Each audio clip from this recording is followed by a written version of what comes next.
It's lovely to see you today. My name is Bethany Bale. I'm a rights and justice campaigner at Disability Rights UK. Disability Rights UK, or sometimes referred to as DRUK if you're not aware, is a national disabled-led charity. We often refer to ourselves as a disabled people's organisation. That might be referred to as a DPO or a DDPO, sometimes a DPULO. I won't go into all the acronyms, but the important thing is that we are organisations who are led by, work for and work with disabled people. So the lived experience of those with disabilities is really at the heart of everything that we do. We're here today as part of a coalition with various disabled-led groups who oppose the assisted dying bill. But what we really want to focus on today is the passage of the bill so far. So for those that are not aware, although I'm sure that you probably are if you're here, the Terminally Ill Adults End of Life Bill seeks to legalise assisted dying in the UK. It was introduced last autumn, and it is currently awaiting its report stage, which should be this Friday. It's often referred to as the Assisted Dying Bill. We're here today, as I say, alongside various DPOs to support two co-complainants who are disabled themselves, Nikki Myers and Nicola Waters, who also have terminal health conditions and would be personally affected by the Terminally Ill Adults Bill. So what we're going to talk about today is the ways in which we feel that inaccessible, rushed and unfair passage of the bill so far has violated the UNCRPD, which is the United Nations Convention on the Rights of Disabled People. From the Disability Rights UK perspective and the work that we have tried to do on the bill, we've really found that disabled voices have been excluded so far. So although the basis of our complaint and the ways that we feel it has violated the UNCRPD will be spoken more broadly about by Ellen Clifford, who will be speaking after me.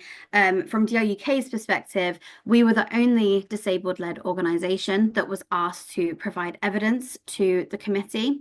And that was only after immense public pressure as well. So it required, as I say, lots of us challenging the committee, but also allies like, for example, Liberty, writing letters to the committee to say how important it was that disabled-led groups were heard at that committee stage. Fazile Hardy, our head of policy at DRUK, was the one that provided that evidence. And she was given less than 24 hours notice to find out that she was actually having to go and speak to the committee.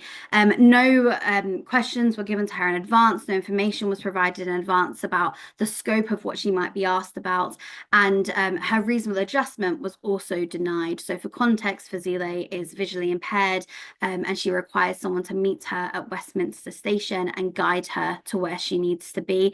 On the many other occasions that she has provided evidence to different committees, this has been no problem for parliamentary staff to provide and support her with, but that was denied, alongside, of course, no information being shared before. So when Fazile gave that evidence, she really tried to focus on the wider systemic injustices that we are concerned about and the ableist society that this bill will fall into. But she found that actually the committee was quite hostile and closed and really only wanted to focus on the detail of specific clauses. But of course, she had not been given any of that information before. She wasn't aware what they wanted to discuss. And even if she had been told, she wouldn't really been given any time at all to do that preparation and give the most relevant information possible to that committee. Just very briefly, in terms of our wider concerns with this bill, as well as disabled-led organisations, we really don't feel that now is the time for legislation of this magnitude, right? This is not something that can be rushed, especially, as I say, when we are not effectively hearing the voices of disabled people. There's really a lot of insufficient safeguards in this bill, which is a big concern for us. What was initially applicants having to get approval from a High Court judge now is a panel of professionals, like, for example, social workers, who will have to accept the applicant without even meeting the applicant, accept the application, sorry, without even meeting the applicant. And there won't even be a process for family members to appeal that decision, even if they feel that the person who has applied has maybe been coerced into that decision. There's really a lack of clarity provided as well on how the bill will work in practice, particularly in regards to the NHS.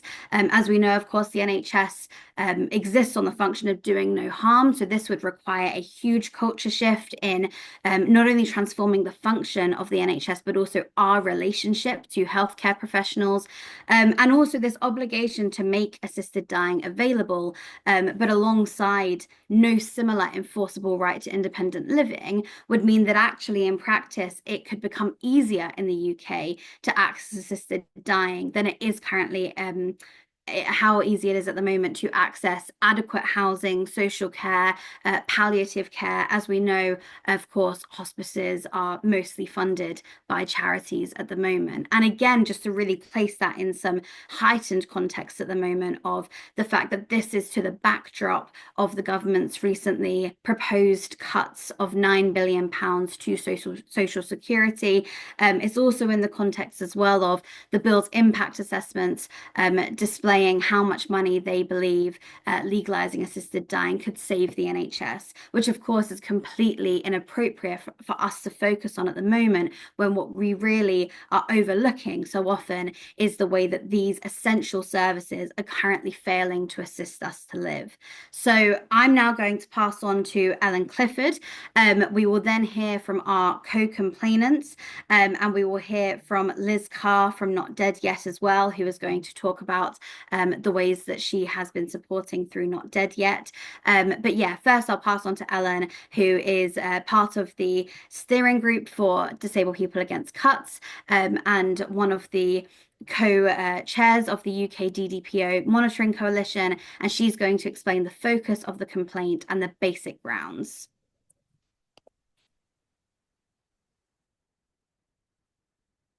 Thanks, Bethany. So I'm going to go over the background to the complaint. And I'm here today, as Beth said, in my capacity as a member of the steering group of Disabled People Against Cuts, which is a disabled people-led campaign group that was set up in 2010 to oppose the disproportionate impacts of austerity and welfare reform on disabled people. And I also am involved in the UK Deaf and Disabled People's Organisations Monitoring Coalition, and we monitor implementation of the United Nations Convention on the Rights of Disabled People across the UK and report back to the committee when they're routinely examined. So I'm just going to share some slides if I get this right. Hold on.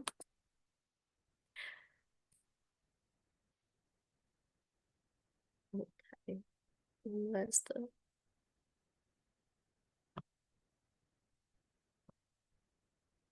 There we are. So I just wanted to explain the relevance of deaf and disabled people's organisations in terms of government engagement. As Beth explained, we're run and controlled by deaf and disabled people, and we have particular expertise in disability issues. One of those areas is actually assisted dying. Not Dead Yet UK is the campaign that has traditionally led for our movement on looking into and campaigning against assisted dying. And they've built up considerable expertise over many years and have huge, I would say, amounts of knowledge about how it works and is implemented in other jurisdictions where it's legal. But what our organisations also bring are insights from lived experience, because disabled people are still so marginalised, and society and in public generally, there is such a low level of awareness and understanding of disability issues, which can be quite complex. It does require input into policy development from people who actually live that life in order to get things right. Time and again, we see policy and legislation that hasn't properly included our organisations failing to deliver what it's aiming at. With regards to the United Nations Convention, there is a general comment, and general comments are where the committee writes a paper on how to interpret the different articles of the convention. And general comment number 7 makes clear the importance of engagement specifically with organisations led by and for deaf and disabled people. So one of our major concerns has been the way that, with the exception of the outcome, as Beth explained, of that public pressure, where Fazile was invited to give oral evidence, engagement with us has, we feel, been lacking and not reached the standards set out by the convention. Overview of the challenges to engagement we've experienced have been the speed of the passage of the bill. For example, the text of the bill only came out about 3 weeks before the second reading, requiring our organisations to be able to read, understand, process, and then try and lobby over our views and concerns, which just is not possible within our sector, where organisations are overstretched, traditionally funded largely by grant and project funding, which means being tied up well in advance, not being able to do things at short notice. Also, there's been a lack of clear information and targeted outreach to ensure that deaf and disabled people and our organisations were aware of the passage of the bill. As a result, there's been heavy reliance on mostly unpaid activists at the beginning stages when the bill came out before Christmas, because organisations were already committed to work priorities and commitments dealing with very important issues in other areas of disabled people's lives. That meant that it was mainly, as I say, unpaid activists who had to step up and try and fill that gap as best we could. But what we experienced were difficulties getting to MPs to get our voices heard. Part of that was because many MPs had heard that the bill would not affect disabled people. We know that to be untrue. People who are terminally ill are legally counted as disabled people under the Equality Act. And as many of the oral witnesses said in oral evidence, there is no clear line between disabled people and terminally ill people. However, on that basis, we weren't being prioritised to be listened to. And the lack of objective scrutiny, because everything has been going through the House of Commons, where politics are very adversarial, means that MPs aren't sure who to trust or who to listen to. When we've been trying to get disabled people's voices heard, there's been a suspicion that we are promoting the agenda of religious groups, for example. So we faced those difficulties, but we were also aware that those weren't difficulties that we experience when government legislation is going through Parliament. One of the reasons is because that legislation is covered by a duty on reasonable adjustments for deaf and disabled people to engage with the legislation. Having worked previously on complaints to the United Nations, the most well-known being the unprecedented inquiry that we triggered that resulted in a finding of grave and systematic violations of disabled people's rights due to austerity and welfare reform. That finding was published in November 2016. We are all familiar with the convention, and we're aware that what has been happening has been in breach of our rights under the convention. So chiefly Article 9 around accessibility and the importance of disabled people having equal access to information and communications and being able to participate, and Article 29 on an equal right to participation in political and public life. So examples of those breaches: the absence of pre-legislative consultation or scrutiny, enabling us to have a chance to explain our concerns and our views and share our experiences that have led us to have certain concerns and positions. With a government consultation, the information is always very clearly presented in a number of accessible formats. There's usually some form of targeted outreach, which means that our organisations get to find out that a consultation is happening, because through barriers to information and being very overstretched within our organisations, having to hunt for information is something that can be difficult to do, especially when things are going ahead at the pace they have been with this particular bill. As Beth explained, there were inadequate arrangements when there was the chance for a DDPO to give oral evidence, and there has been no targeted outreach other than that. The articles that we feel have been breached, the state party, the government's obligation to meet those articles is enhanced due to the very serious threat of a violation to Article 10 and the right to life that's posed by legalisation of assisted dying.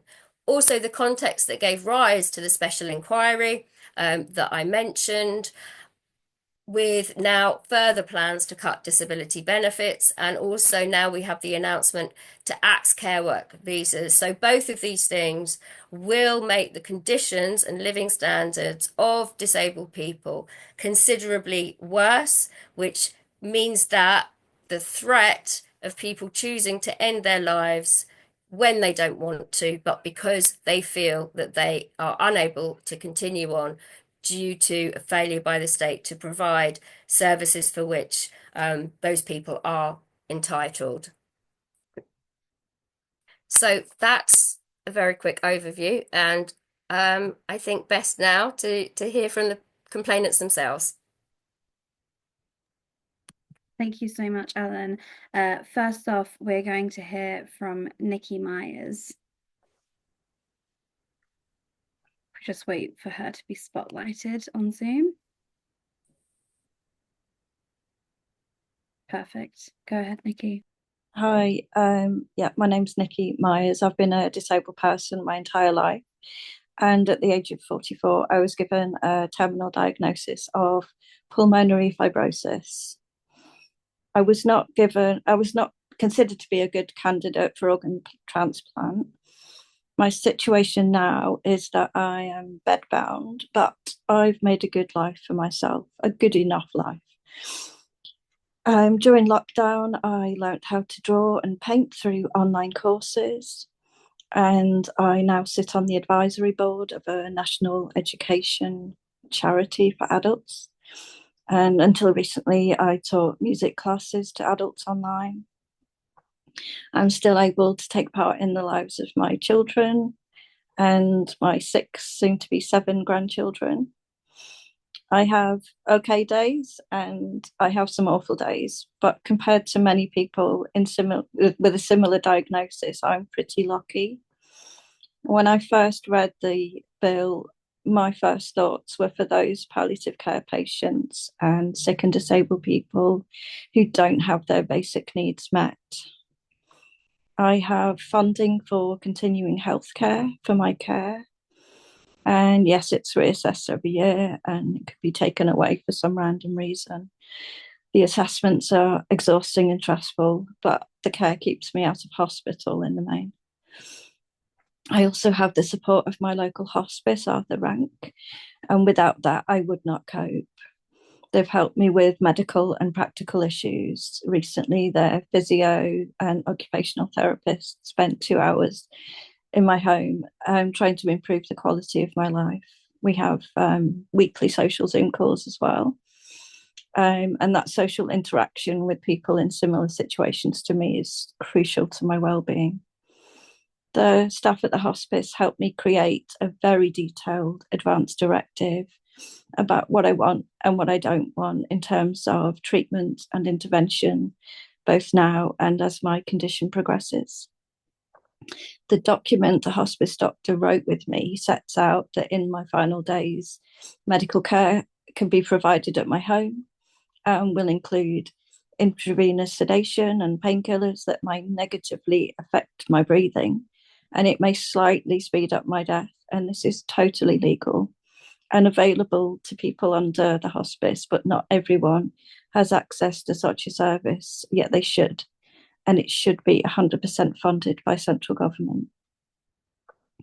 Another privilege I have compared to some sick, dying, and disabled people is the DWP have left me alone for a few years, and I'm on an appropriate level of social security. That will change soon. I'm waiting to be moved to universal credit, but for now, I'm just about okay. And I try not to think about the debts that I have with my energy supplier and water company. But many people in positions like mine are destitute. My first language is English, obviously, and I'm pretty good at negotiating the various systems that we have to ensure that my needs are met. My sick and disabled siblings, some of them are not so fortunate. I'm at a point where I can just about cope with it all.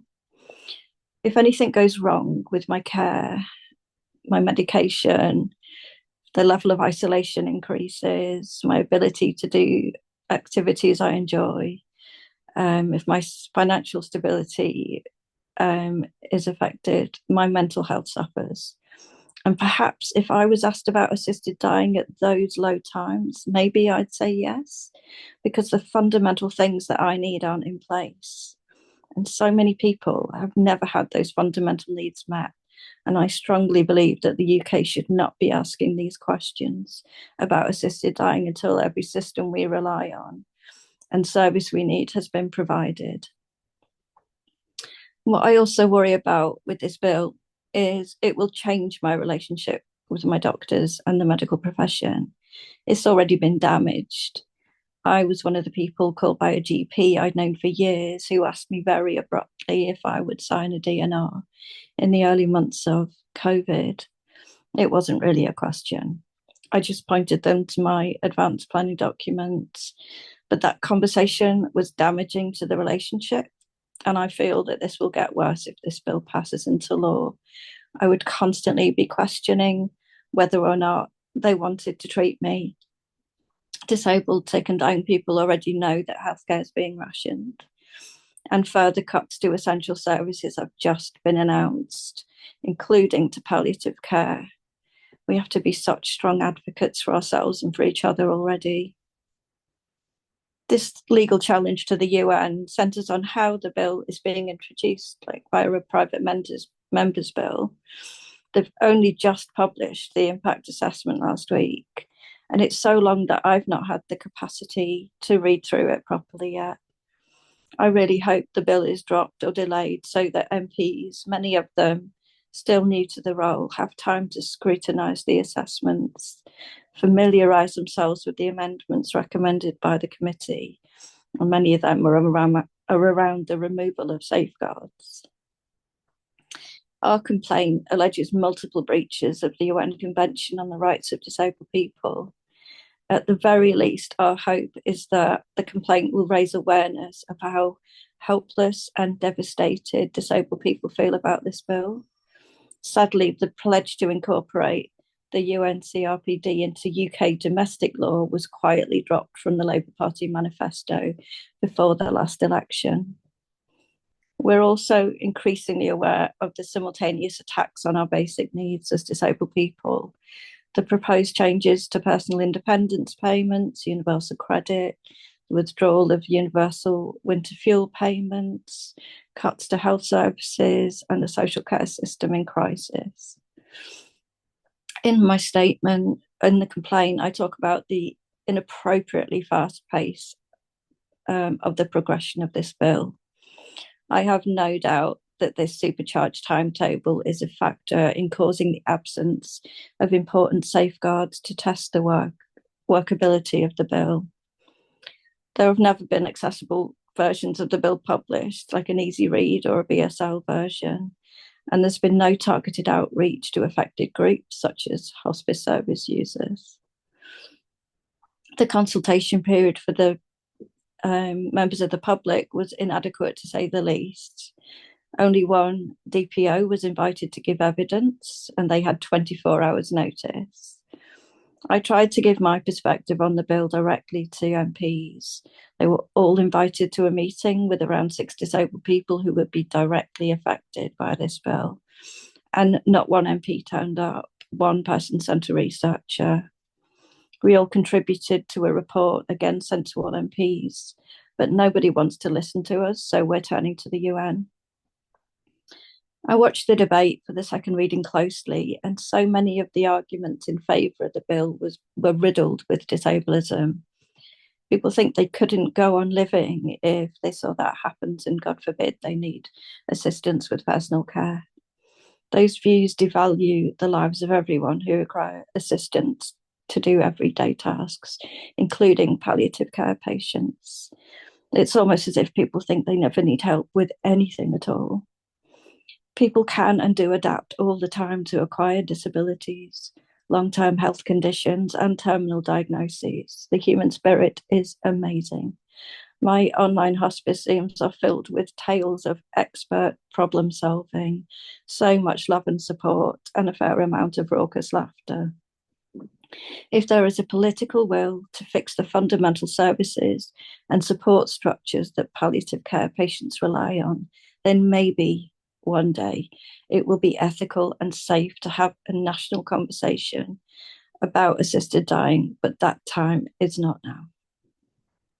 Thank you so much, Nikki. That's incredibly powerful. We're now going to hear from Nicola Waters, who is our second complainant.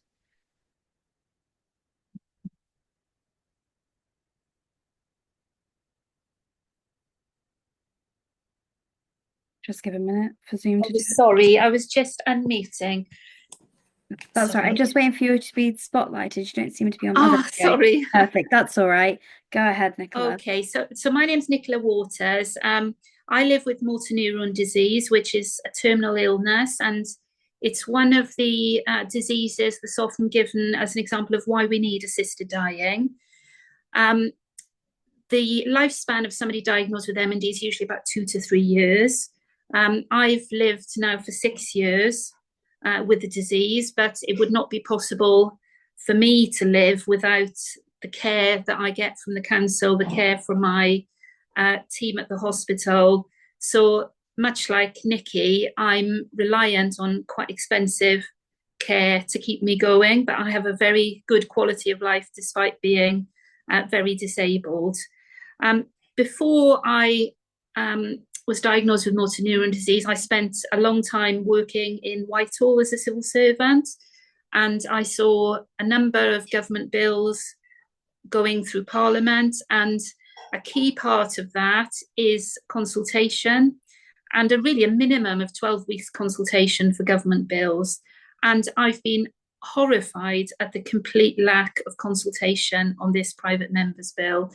It is completely the wrong process to bring a bill of this magnitude that will really change, not just creating risks for people like me, disabled people, but really changing the type of care that we get and how our lives are valued.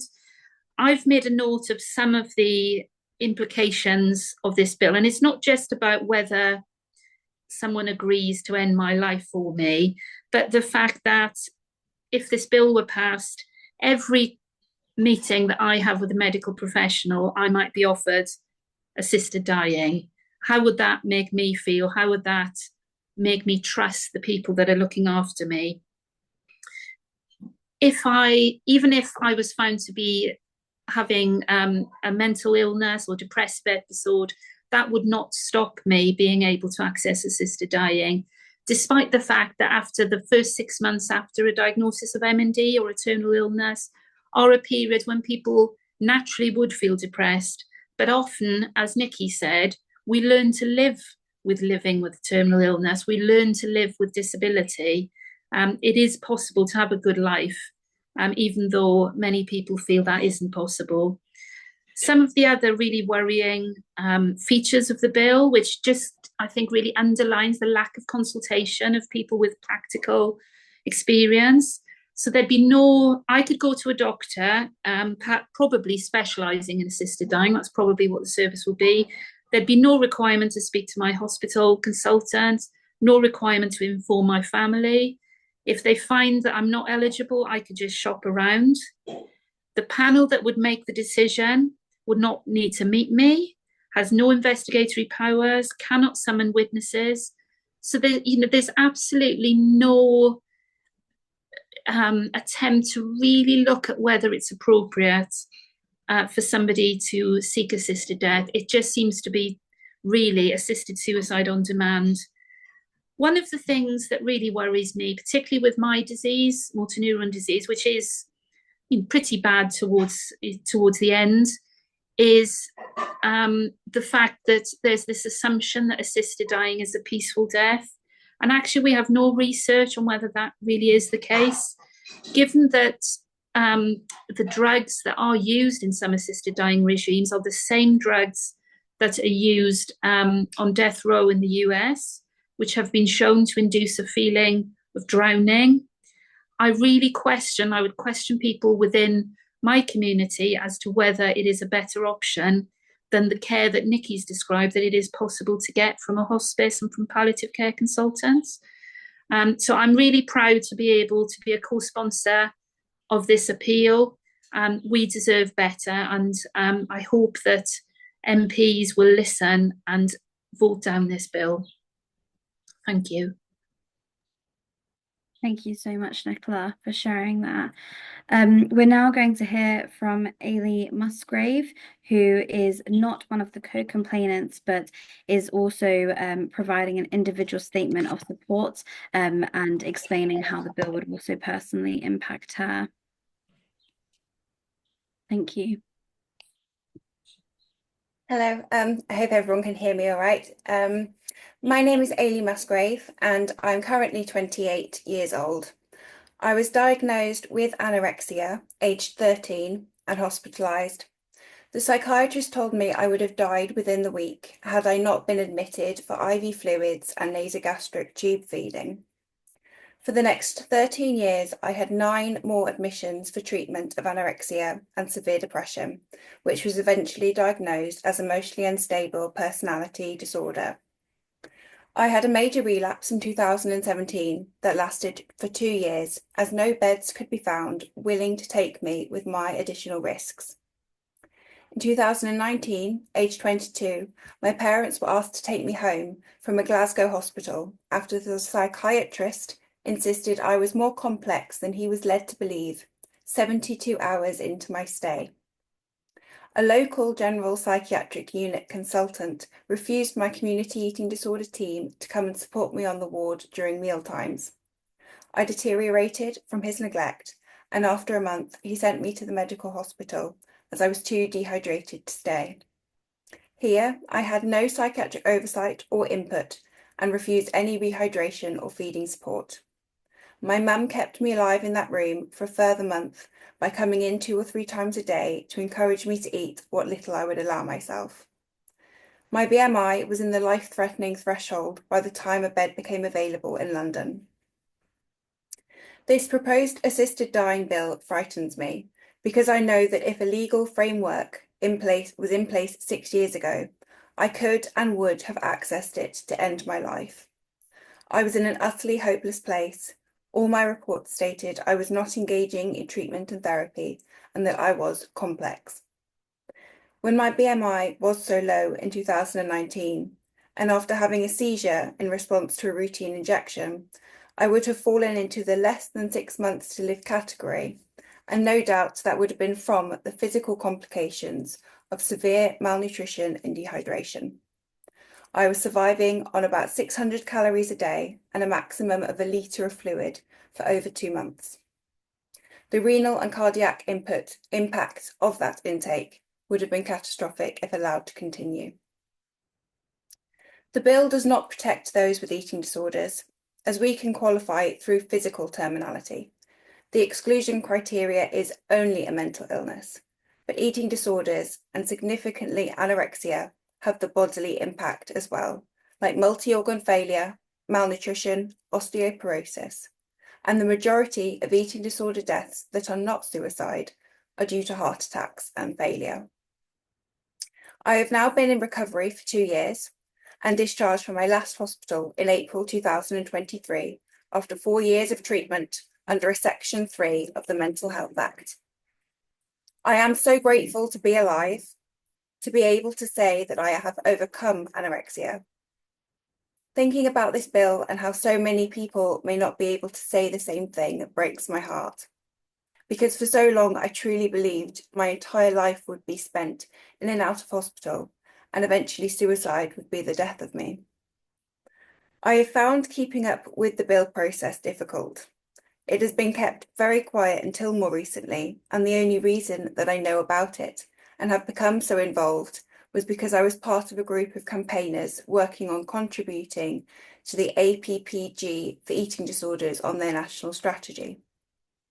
I wonder how many people this bill could impact that are not currently aware of it, because they aren't involved in campaign and activism groups like I am now. This certainly includes many individuals already in hospital, where news does not always reach. The quiet release of an impact statement has meant that, again, those that are not directly involved in campaigning against the bill or in the know of where to find such documents and releases will not be aware of the statistical data demonstrating the true reality of what an assisted dying bill could lead to in the NHS budget and the quantity of assisted suicide deaths by 2039. At the moment, a lot of government information and processes are not accessible to those who have not been taught in a career to understand the language, layout, and procedure of creating and reporting a bill. This puts barriers to comprehending the written proposals, particularly if, like the Assisted Dying Terminally Ill Adults Bill, they are very lengthy, as it can put people off reading them because it feels that it's not presented in a way that is easily processed. I tried this morning to find the current proceedings on the UK Parliament website. I spent at least 10 minutes and all I could locate was the House of Lords draft from last year, last updated in October, and some proceedings from 2021. In order to get any closer, about 7 tabs were opened as the site took me from category to subcategory. This just proves how difficult it can be to navigate to the information an individual needs in order to stay updated on something that everyone in the country should be aware of from day one. I am autistic myself and find reading official documents, let alone something as in-depth as an assisted dying bill, really difficult. Not just the length or wording of the bill, but because I cannot maintain the concentration required to fully understand the meaning, especially as knowing this makes me feel inadequate and stupid. I know I will not be the only one feeling this way, but the fact is that disabled and neurodivergent people make up a large part of our society and face multiple barriers to engaging in politics and policies. Yet our voices are vital in order to improve the care we receive or don't receive. And the government are the ones directly involved in this, yet they lack the knowledge of the realities of society that so many of us are sadly facing. In contrast, the Autism Act 2009, currently being debated, have an appointed committee who have created a guide to attending meetings at the House of Lords for this, whether as an audience or giving evidence. This includes why the guide was written, images of each committee member, and a step-by-step process of what to expect when you get there. The fact that the Terminally Ill Adults Bill has been a private member's bill means they do not have a duty to adhere to reasonable adjustments in the same way other government legislation requires. It feels as if barriers are in place, almost purposefully, to prevent opposition of the bill from those who would most be adversely affected. Thank you for listening today, and I hope that we get somewhere with this. Thank you so much, Ailidh. Now, our final speaker, we are going to hear from Liz Carr, who is representing Not Dead Yet UK today. She's going to explain why Not Dead Yet UK have supported the complaint. If we just give, oh, there we go, she's spotlighted. Perfect. Go ahead. I'm really sorry, everyone, that I have only just got here in a true disability-related reason and excuse. I was having a wheelchair assessment, which feels just very typical of our lives. And that's the thing. That's what I guess we're here for today, and why this is so important to us, is that so many aspects of our lives are not made accessible or easy in any sense. They're not welcoming. Not that we want the process of assisted suicide to be welcoming, but the fact that this law, which will arguably impact on so many of us in the disability rights community, that this law is being created without our input. And how can it have our input when the processes are so alien, so unwelcoming, and so inaccessible to us? And that's why I'm here today again with the other speakers, to the speed at which the process is taking place, the absence of our voices. And I just think about that time when DRUK it was the night before, being prepped for committee, because only from public pressure did anyone on the committee, did those organising the committee, realise the importance of hearing from our organisations. One of the organisations of the many in the UK who oppose, in fact, as far as I'm aware, every disability rights organisation in the UK opposes assisted suicide.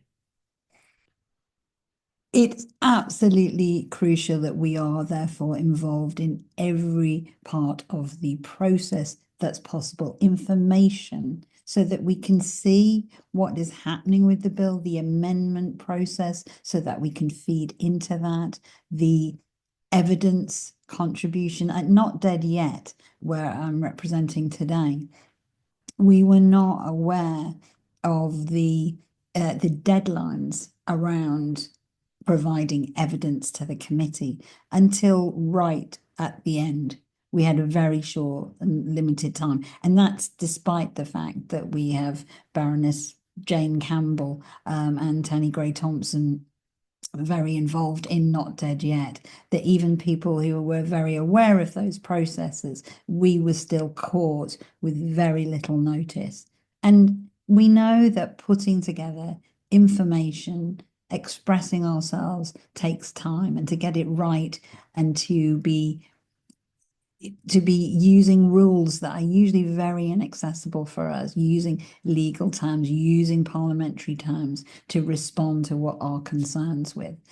So that's the main things that I wanted to say really are, it is inexcusable that a bill that would have such a detrimental impact on our community, a community which is not being supported in terms of the systems that we need to live a life and have a death with dignity and choice and control. And I purposefully use the words that are being claimed by those who want the bill, because we know here that we can have those things in life and death, but we need the funding, the resources, the political will to put the structures in place, in the same way that we need the information and the access to this process to be accessible to us as a community.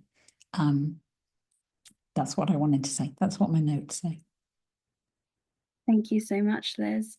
And thank you again, all of our speakers, for sharing all of that. I'm sure everyone would agree that we've heard some really powerful testimonies there, and hopefully have really thoroughly explained our concerns, not only with the bill and its risks, but also particularly with the inaccessible and rushed passage of the bill so far, and the reasons why we feel that it has violated the UNCRDP.